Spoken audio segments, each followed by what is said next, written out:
Slanjava everyone, welcome to Whisky and Synths. This is the channel that blends whisky drinking and music making. In this video today, we're going to be looking at the scariest synth sounds and how you can make them in your own DAW. We'll be looking at real life examples of famous horror movies and their soundtracks. And I've also created a demo score of my own that we'll be looking into so you can really understand how to make these sounds yourself in your own DAW. Remember, if you like this, hit that subscribe and bell notification button. Subscribe to Whisky and Synths, you'll get more content from the channel, including how to hack a Nintendo controller, how to sample household objects like your oven. We've got gear demonstrations and much more. So without further ado, let's get into it. Now, of course, I've got to mention Stranger Things. And the composers behind it were Kyle Dixon and Michael Stein, and they are famous for having a huge array of synthesizers at their disposal. But you can get some of the cool sounds they used in their DAW. Let's look at the clip to get a reminder of what some of the score sounded like.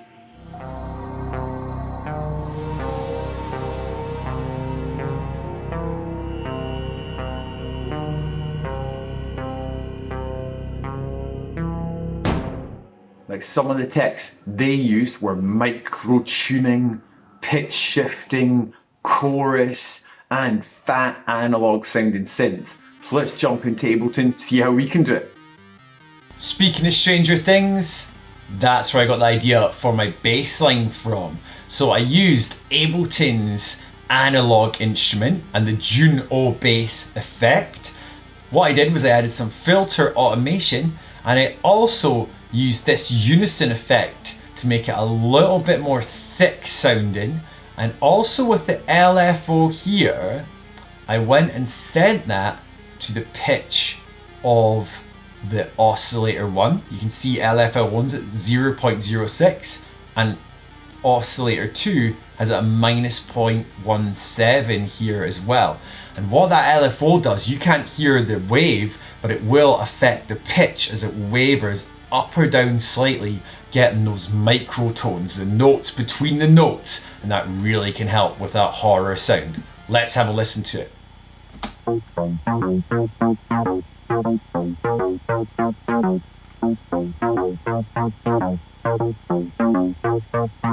If I put the LFO and the unison off, it won't sound the same. Put them on. Got a much thicker sound and sounds wavering. Also, with the Juno bass, I sent some of it to this return channel C. Now on there, I've got a free plugin by TAL. It's the TL chorus that emulates the chorus you get on a Roland Juno synth. So remember, your dry wet's got to be 100% if you're on a return track. And that means you get the bass coming through this dry signal and then this chorus effect sitting behind it. Also, the composers of Stranger Things said how they used a mini Moog at some points and how it's got an overdrive circuit on it as well that feeds some of the signal out of the Moog into an overdrive circuit and back in with the original signal. And you can achieve that by setting up an overdrive return channel, setting it dry wet to 100%, and then you can actually send the original signal to the overdrive as well. So therefore you're getting an effect that they use too. So we couldn't have a list like this without mentioning the famous director and composer John Carpenter.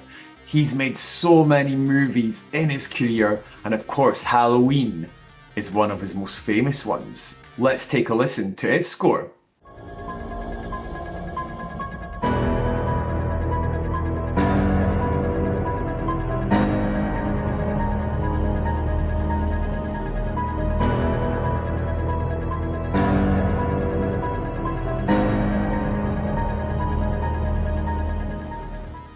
Now, John Carpenter is famous for using loads of synthesizers, but but especially Ensoniq's SQ80. So let's take a look at how you can replicate that in your DAW.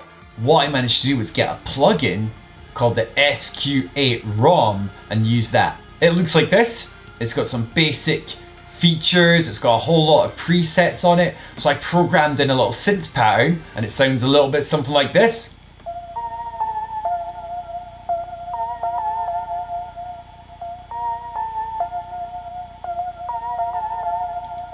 You'll notice I've also added this frequency shifter effect, and this gently modulates the pitch of it, because in horror sounds, if the pitch is moving slightly between the notes, it can sound very off-putting and eerie.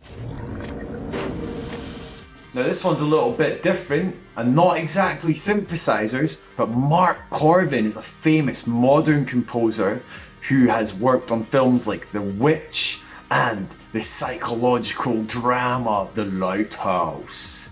So instead of making his music on a computer to start with, he got a bit bored of that. He got his friend to create an instrument called the apprehension engine. Let's take a look at it.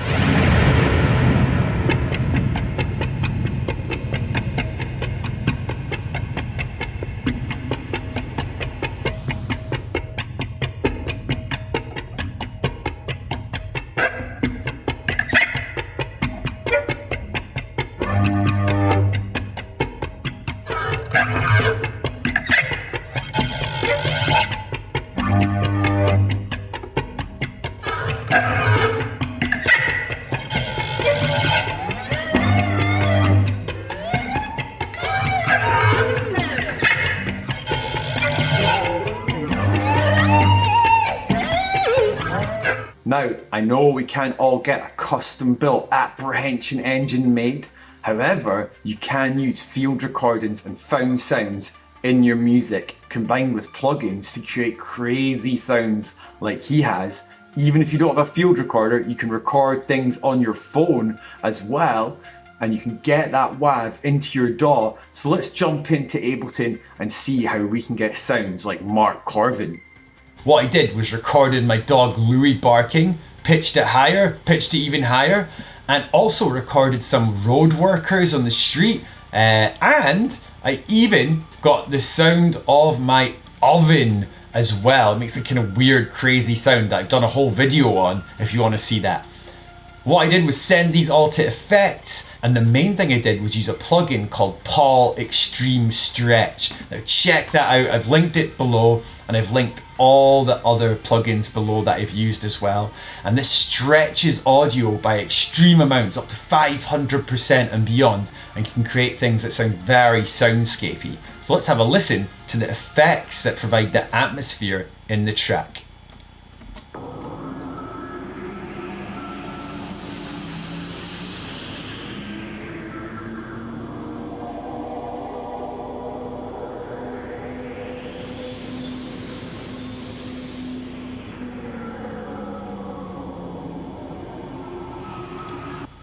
You'll notice these are also being sent to the Valhalla Supermassive and other effects I've got set up on my return tracks as well.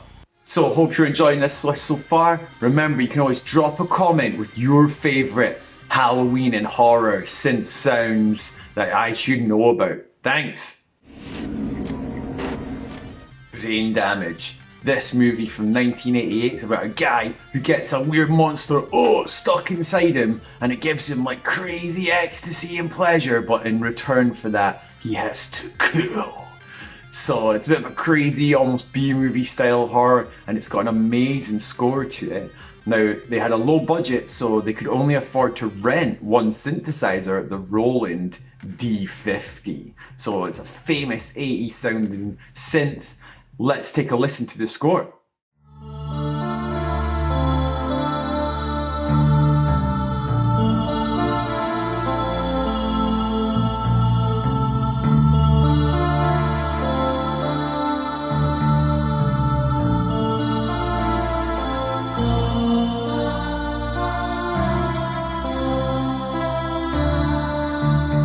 Now you know what it sounds like from the movie. Let's jump into Ableton and show you how you can recreate that yourself. So to emulate Brain Damage, we really wanted that Roland D50 sound. So unfortunately I couldn't find a free VST of the Roland D50, and that's to do with the way Roland creates the sound in that synthesizer. It's a mixture of synthesis and real samples. So with copyright, you wouldn't be able to create a VST that does that without getting permission to use those samples from Roland. So Roland have a paid version of it, but if you want to achieve it in a free way, there's a few sample packs of the Roland D50 out there. So I got mine from Back to the Future samples, and it's the Roland D50 jams. So what I did is I dragged it into my sampler here. I just scrolled around to the jam just to find some cool sounds, zoomed in, chose this selection here, and what I'll do is I'll let you hear how that is the main pad sound in my track.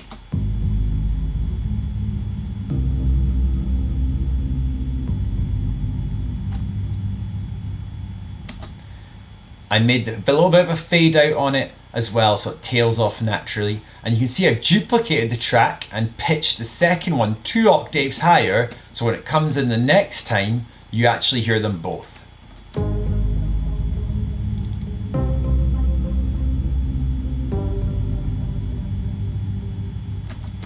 One other thing I did with these pads is sent them on a return track all the way to this one here. And on return channel A, I put a Valhalla supermassive reverb, which is great for sound design. And actually, when I got it, it was free to pick up. Maybe it still is. Fingers crossed for you guys. Annihilation is another thrilling one on Netflix. Well worth checking out.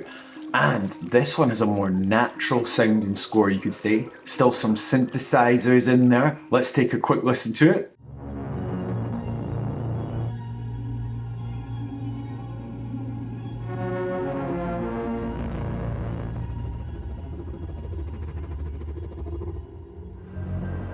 You'll notice it's got more piano, strings, natural sounds, and bassy brass pitched down as well.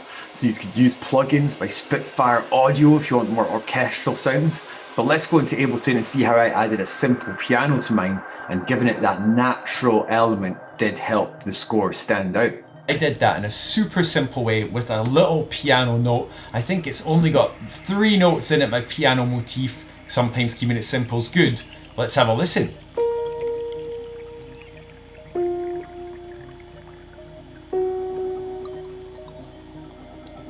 As simple as that. And what I did was just got Ableton Simpler, dragged in a sample of a piano note, played it, and then also I sent it some reverb, that's Valhalla Supermassive, and the delay as well, so it gives it a little bit of delay. If you want to do more than that, remember Spitfire Audio provide amazing sample packs for orchestral sounds like that. It Follows has an amazing score by Richard Friedman, aka Disaster Piece. Now this guy had loads of the techniques we've mentioned already, but also used percussion sounds to drive up the tension. So let's have a listen to the score and then go into Ableton and find out how we can use those percussion sounds ourselves.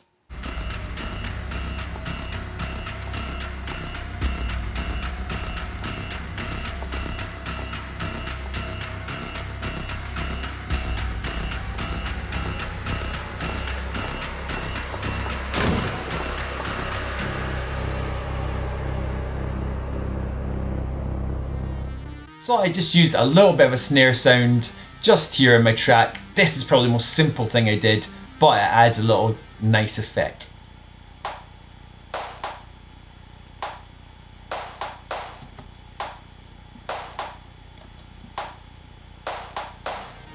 I've sent that to a bit of overdrive to make it sound a little bit distorted as well, and a bit more like a sound effect than a normal snare. So nothing too fancy on that. Let's have a listen of it all together.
So everyone, hope you enjoyed that list of the top scary synth sounds just in time for Halloween and how you can make them yourselves. It's been a pleasure sharing that with you.